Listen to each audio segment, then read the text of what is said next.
Hello my friends and welcome to SeThi, the show where we seriously think that not keeping deadlines is not okay.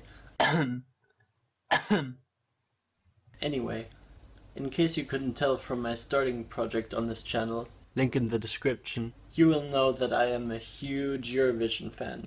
In fact, my dad asked me randomly a while ago whether I knew what the entry from Moldova in 2011 was, and I knew that. I know that Ivita Mukuchyan from Armenia 2 years ago was also in The Voice of Germany from 2012. I know how or why Australia is participating.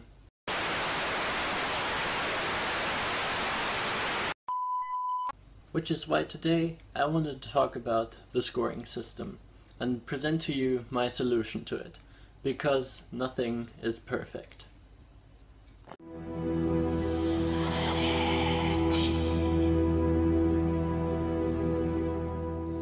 Do I need to explain what the Eurovision is? Because quite honestly, I don't think so.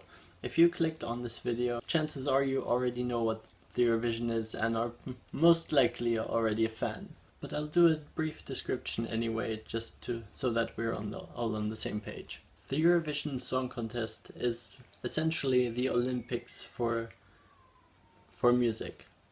A whole bunch of different countries from all over Europe, also Australia, for reasons that I know of. They compete in 2 semi-finals with almost 20 songs in each, where the top 10 go into Saturday's final, where they'll be met by the Big Six. The host country, the winner of last year, and then Germany, UK, Spain, Italy and France. The semi-finals have been around just because there is no way you're gonna listen to 42 songs in one evening. It would just be too big and too long. So anyway, the voting works in such a way that the audience voting from home gets 50% and then the juries get the other 50%.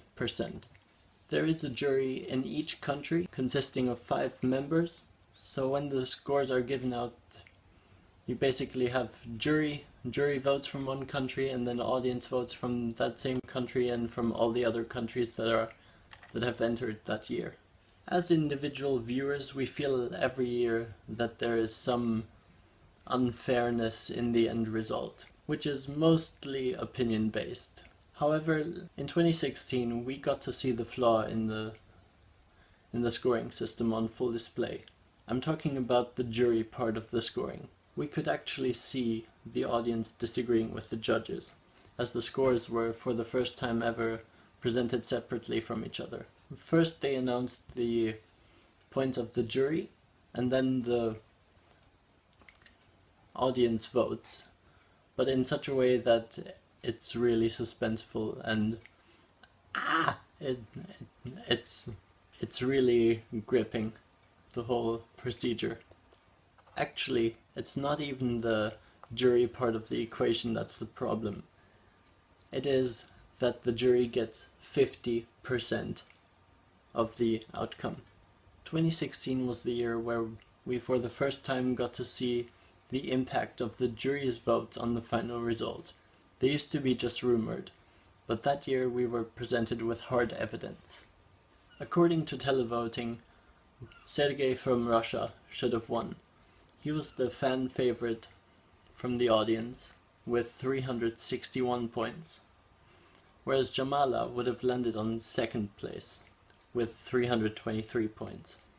But because the jury is in charge of that other half of the voting, they were able to give 130 points to Russia, but a whole 211 to Jamala and Ukraine.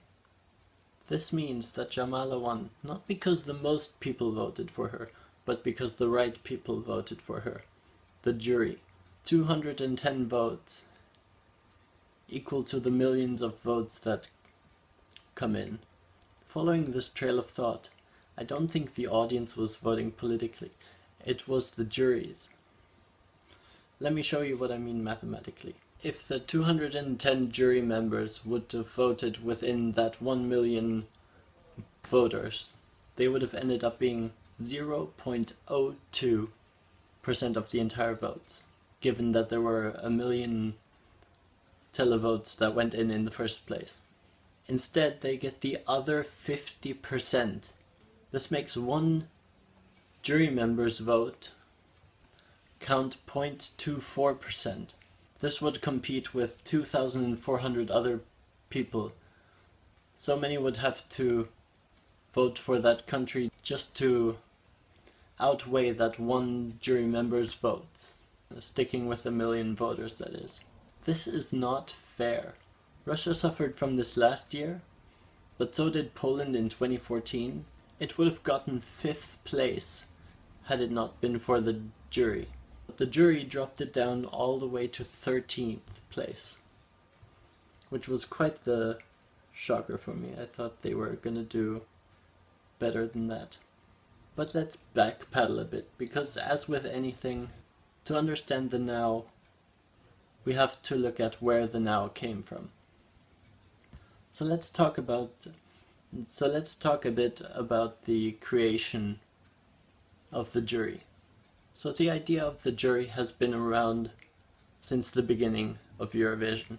Then though, they were 2 to 10 diverse normal citizens choosing their favorites, which sounds like a backup system for the televotes that come in, such that if the scores were messed up via the televoting or such, that they would have a backup system and scores and a winner in such a way. Except that the earliest year that televotes actually did come in for the Eurovision was 1997. And that was only 5 countries that year. For the first 40-ish years, the jury had full say, and probably not even the entire spectrum of opinions. Only as the Eurovision got older and had made an image for itself did the jury become more skill and creation judging based. This is a trait of the jury panels that has stuck around to this day though. So with this in mind, I get the feeling that the jury is sort of like an image police to the Eurovision, to sort of protect their brand in that way. But even if the audience did vote politically, we would have united lots and lots of people to send a message. A core message to the Eurovision's creation, actually. The motivation to start the Eurovision in the first place was to unite a war-torn Europe through the means of television in its early stages. The motivation to start in the first place was political, or at least socio-cultural. Now, am I totally against the juries being in place? No. Because let's be honest, some songs are outright cringy and bad art and they should just be locked away in the corner. However, do I think that the jury should dominate the scores the way they currently do? No. Because if a song gets high scores, it means it must have done something right, no matter what it is. The strange thing about art is that it doesn't have to be deep or well produced to get people to feel something, to make it good or enjoyable. So what now? Was this just my rant on how the jury is bad?